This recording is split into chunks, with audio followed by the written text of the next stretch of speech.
आप question number 1 देख लीजिए। 2 हो गया है ना। क्वेश्चन नंबर 1 इसका देख लीजिए, एक्सरसाइज 13.3 का। देखिए, एक कलश में 5 लाल और 5 काली गेंदें हैं। ये मान लीजिए एक कलश है, इसमें 5 रेड है और 5 ब्लैक बॉल्स हैं। क्वेश्चन है कि यदि एक गेंद निकाली जाती है, इसमें से एक गेंद निकाली जाती है, इसका रंग नोट करने के बाद पुनः कलश में रख दी जाती है। रंग नोट कर लिया जाता है कि किस कलर की निकली है और वो कलश में रख दी जाती है। पुनः निकाले गए रंग की 2 अतिरिक्त गेंदें कलश में रख दी जाती हैं, वो भी रख दी जाती है जो कि निकाली गई थी, और 2 गेंदें उसी कलर की रखी जाती है जिस कलर की गेंद निकाली जाती है। ठीक है। तथा कलश में से एक गेंद निकाली जाती है, तथा कलश में से एक गेंद निकाली जाती है। दूसरी गेंद की लाल होने की प्रायिकता ज्ञात कीजिए कि दूसरी गेंद लाल होगी। पहली बार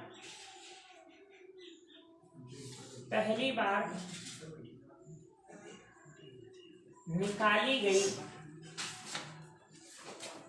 गेंद के लाल होने की प्रायिकता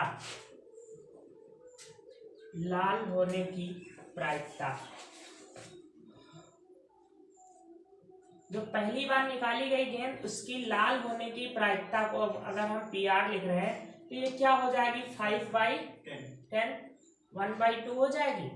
अब अगर पहली बार रेड गेंद निकाली गई है तो फिर इसमें कौन से कलर की 2 गेंदें और डाल दी जाएंगी, रेड ही कलर की 2 गेंदें और डाल दी जाएंगी। अतः कलश में लाल रंग की लाल रंग की 2 गेंद डाली जाएंगी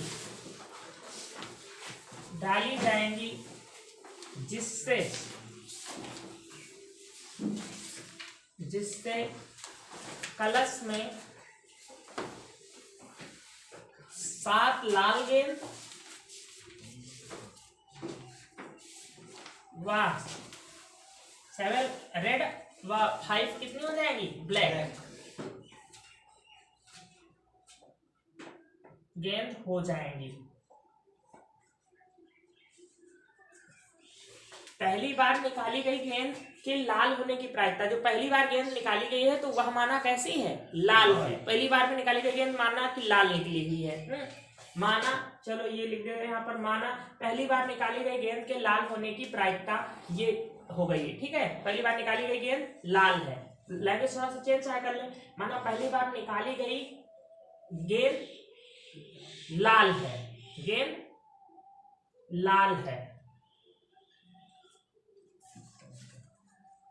है, तो इसकी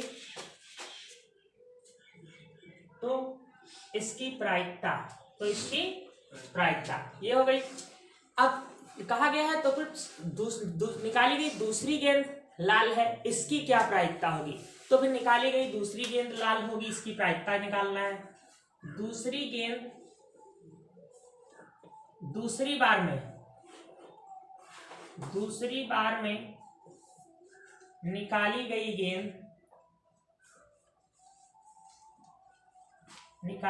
गेंद लाल होने की प्रायिकता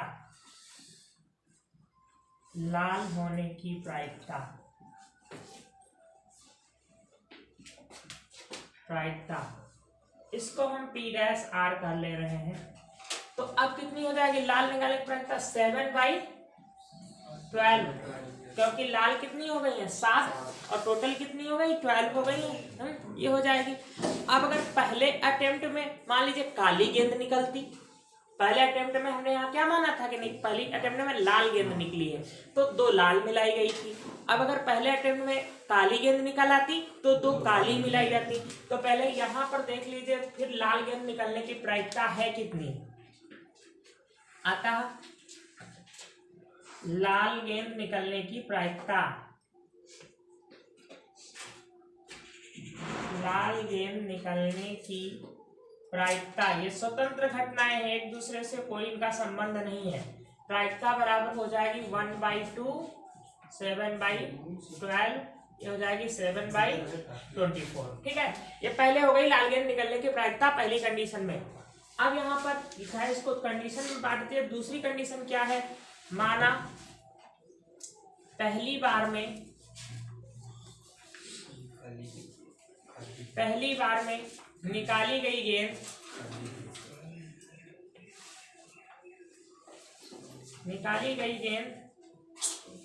काली है, निकाली गई गेंद काली है, तो इसकी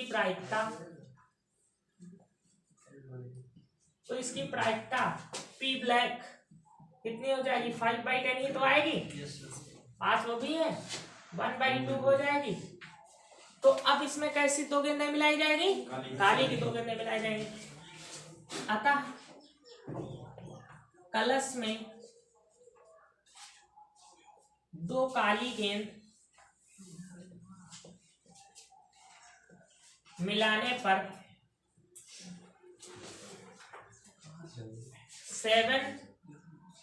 7 काली व 5 लाल गेंद होंगी।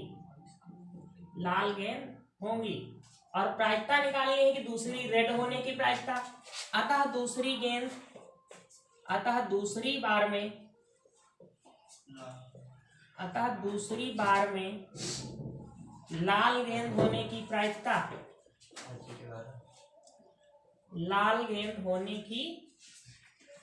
प्रायिकता, इसको हम क्या लिख लें, पी डबल डैश रेड लिख लें, ये डैश लिख चुके हैं, ये क्या हो जाएगी 5/12 हो जाएगी, टोटल हो गई 12 और रेड भी 12 भी है।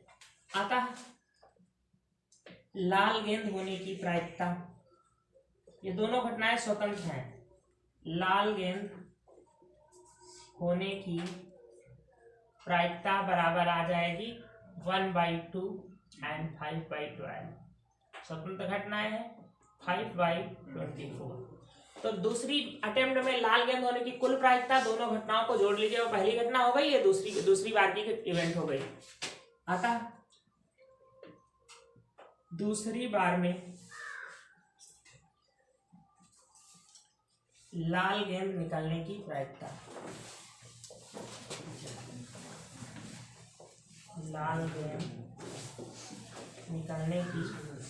प्रायिकता, ये हो जाएगी कितनी थी, 7/24 प्लस 5/24, ये हो जाएगी 12/24 अर्थात 1/2।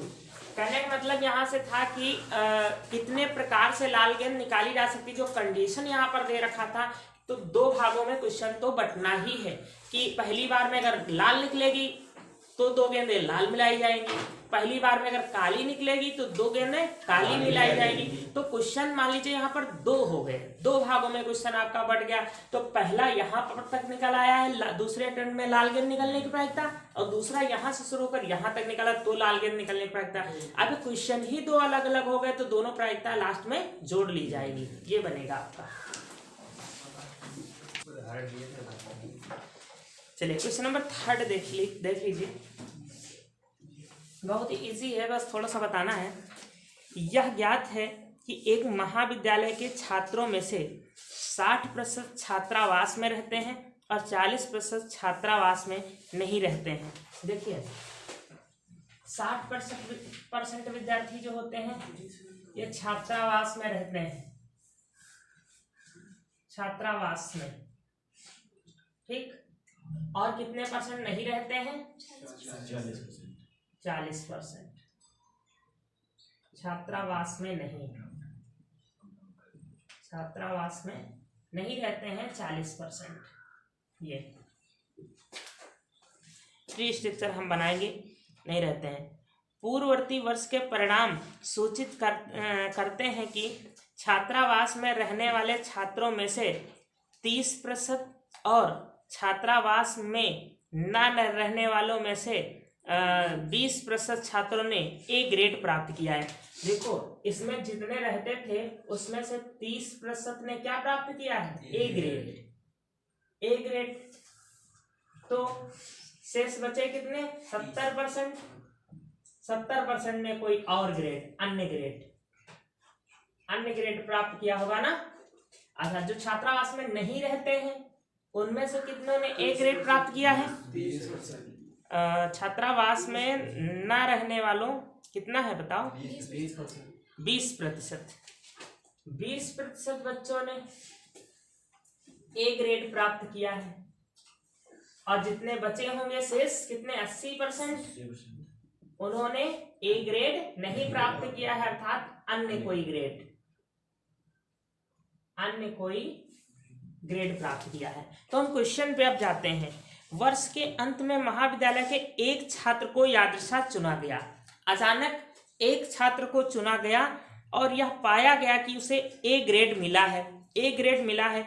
इस बात की क्या प्रायिकता है कि वह छात्रावास में रहने वाला छात्र है? अब देखो प्रायिकता किसकी निकालना है? इस बात की प्रायिकता निकालना है कि वह छात्रावास का रहने वाला है और जबकि उसने ए ग्रेड पाया है।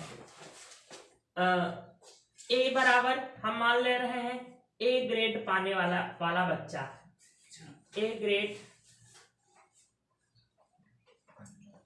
ग्रेड पाने वाला छात्र।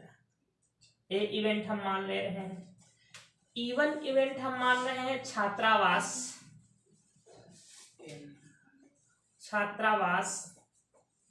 के छात्रों के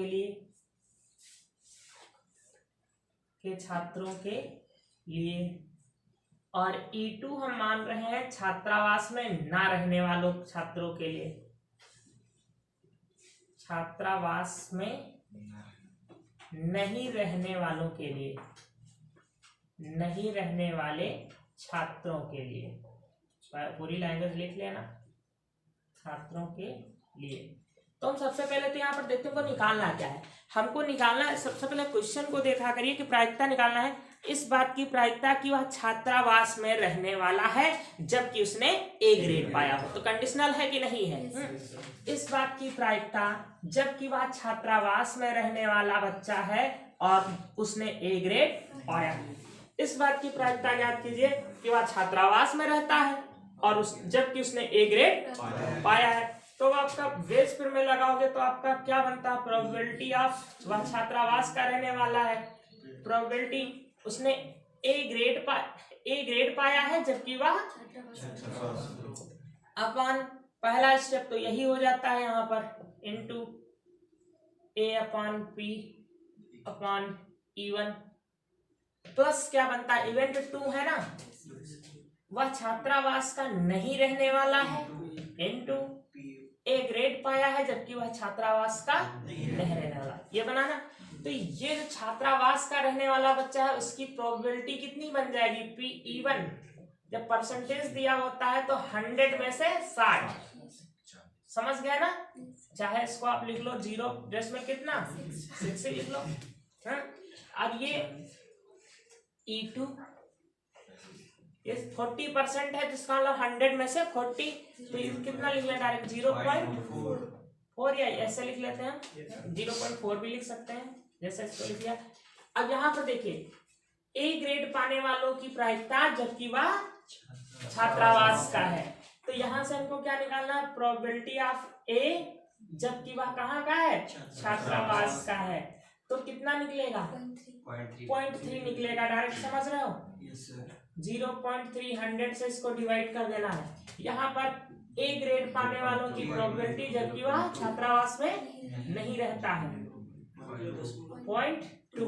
सभी वैल्यूज पुट अप कर दीजिए, आपका आंसर हो गया ना? नोट कर लीजिए।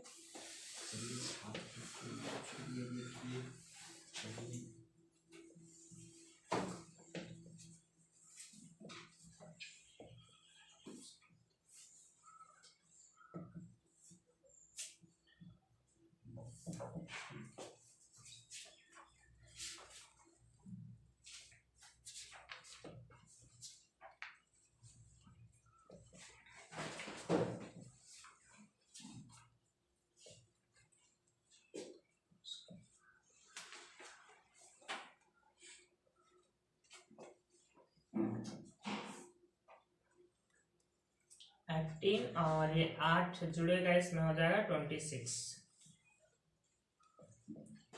ये आ जाएगा 2 से डिवाइड कर दिए 9/13। ये आपका आंसर हो गया। परसेंटेज में लाना